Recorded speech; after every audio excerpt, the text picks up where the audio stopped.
and they're like, oh, yes, this current that they can't understand. And finally, you find yourself in the person's bed. Hello. So if you're the physical touch kind of person, I say this every time. What are those things that turn you on? What are those things you really love? So it's very important that you study you before you rush to create boundaries. What are those things that turn you on? What are those things you really love? For example, are you a gift kind of person? You love gifts. I'm a gift person. So when you consistently accept gifts from the opposite sex, especially when you don't want to have something to do with the person, or when you are not yet sure of your response. Consistently is the word. I'm not saying don't accept gifts at all. But when it's now every time the person has to give you gifts, or too often, too regular, and you have to accept it, that way you may not know when you may fall, or maybe may compromise as against the very things that you do not like as a person. Very important. Are you also the words of affirmation kind of person? So every time that guy sends you a chat, I'm like, oh, you're so beautiful. You know, I love the way you walk. And it comes regularly and you don't like it. You need to put boundaries so that the words don't make you fall out into a wrong word. Gang, gang, gang, gang. See me giving rhymes now. Are you the physical touch kind of person? I need to say this because there are people that when you just shake their hand, they're like, oh, yes, this current that they can't understand. And finally, you find yourself in the person's bed. Hello. So if you're the physical touch kind of person, I say this every time. See, what is one's boundary may not be your boundary. There are people that are very strict when they are in a relationship. And you know why? Because they know themselves. And it doesn't mean that they are rigid. You need to know you so that you can know what you should keep out of you. So if you're a physical touch kind of person, then you may not want to accept hugs. Hugs, you can say, in this relationship, no hugs. Because many times we talk about boundaries, we hear, oh, don't kiss, don't have sex. But it's beyond that. There are times you may not even need to shake the person. Somebody may be laughing and say, hey, mama, shake again. But it's the truth. What I'm saying in all of this is, know you to know your boundaries. So don't go with, oh, that's person's boundary, or that's what you read in the book, all of that. Beyond books that you have read, beyond the boundaries your friend is keeping, who are you as a person? Know your weakness enough so that you can know what to keep that may fall you. It's very important. Number 4, the fourth truth every single person needs to know is know when to stop chasing a lady. Guys, hear this and hear the truth that will set you free. Know when to stop chasing a lady. Don't mind those ladies though that will say, I've not heard from God. 2 years are passed, 3 years are passed. They're still not hearing from God. Hello, brother. Hello. Please, you need to know when it's time for you to stop chasing a lady. I mean, you're a human being, you have feelings. Somebody cannot just hang you there and then tell you, oh, I'm waiting for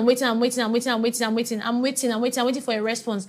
And you'll be amazed that the lady may just be doing something else. Probably she's in another relationship. Because I kind of always wonder when guys come to meet me in counseling room, I'm like, ma, please, I don't understand. This lady has not said yes. This is like 3 years, 4 years. I'm like, hello, brother.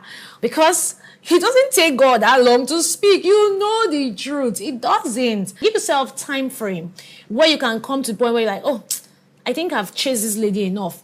There was one guy like this. I really respected this guy. This guy was asking me out.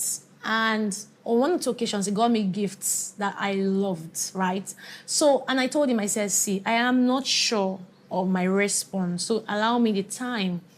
By the time I now respond, I told him I don't think I need a relationship with him, right? Guess what? Do you know it didn't take him up to 1 month?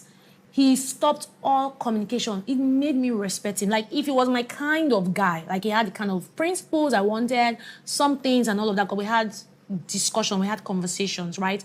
I honestly would have said yes because I loved his maturity.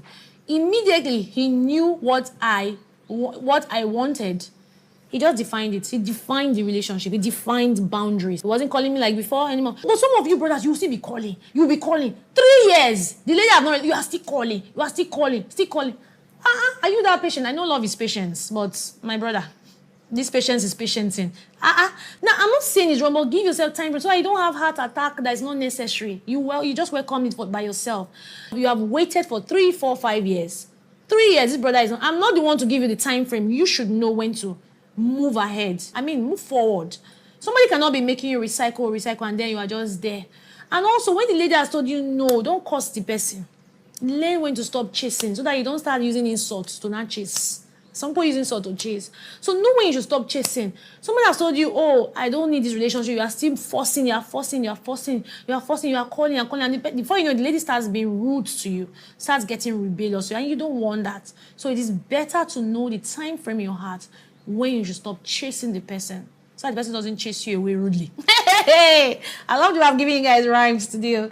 And then the fifth and the last point is never trust a partner that says he loves you more than God. Some people actually say it. They can send you a message and say, my God, you're like God in my life. I love you more than God. Hey, don't just say, oh, are you for real? Oh my God, I'm your total priority. Don't be deceived. That statement is very deep. It's so deep. It's not a love poem. Don't fall for it. You need to look out for it. Listen, when a partner loves God more than you, the partner will be sustainably godly towards you. The partner will have godly character towards you. The partner will love you so much. Because listen, a man or a woman who doesn't love God cannot love another man. It's not easy to deal with if another person like you.